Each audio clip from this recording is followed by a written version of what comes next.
Because I'm curious with everything, all the things that you're juggling, like when do you sleep, man? Well, it's interesting because now that I run my own company, Okay. it gives you a little bit of that freedom back. Because if I go, well, today I've got nothing going on, but the next 16 days I'm booked, I'm going to take that one day as a mental health day. Sure. And actually I recommend that to anybody that can, because there are times where you just need to decompress. You need to be able to get back into your own space. And I've been very fortunate that because my wife is also somebody who kind of does her own thing, and within the industry, if we say, you know what, we're going to get away for a couple days, we've been very lucky that we're able to do so.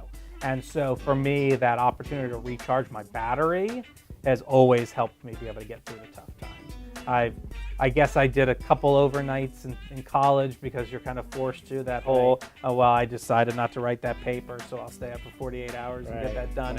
Or for me in the tech world, is I got to build that model for this set design class. And so I'm okay thriving off that kind of like no energy, but nobody works well when they're doing that. And the one thing that I've always tried to, they're the one thing that bothers me when I see young film people is they're like, oh, okay, you know what, we're looking for 5 guys and we're going to get this done and we're going to work for 18 hours today and then we'll have the whole thing done. That's not safe.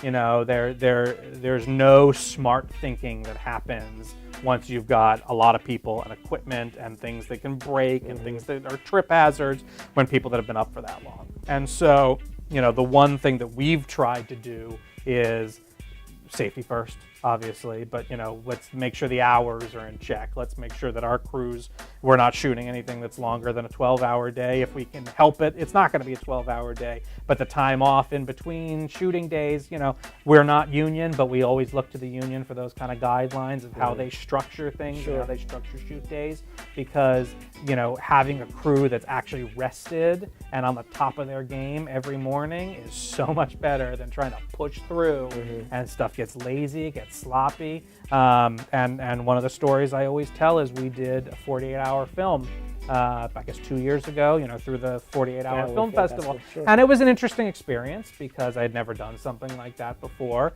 But after our day of shooting on the main day, our director of photography wrapped his car around a tree.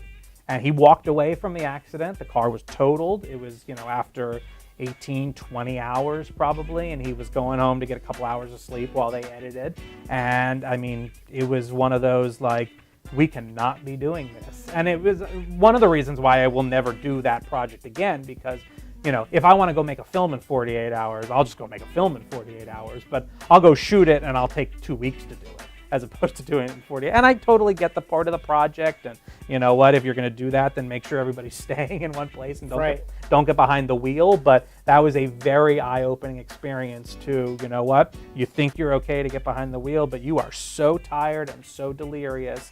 And he fell asleep, went right into a tree, and thank God he walked away from that crash without a scratch on his body. But we always think about that when we're scheduling now, because it's, yes, getting that extra shot is so important and it's the only thing that's going to make my film, but you know what, you waking up the next morning is so much more important than that extra shot.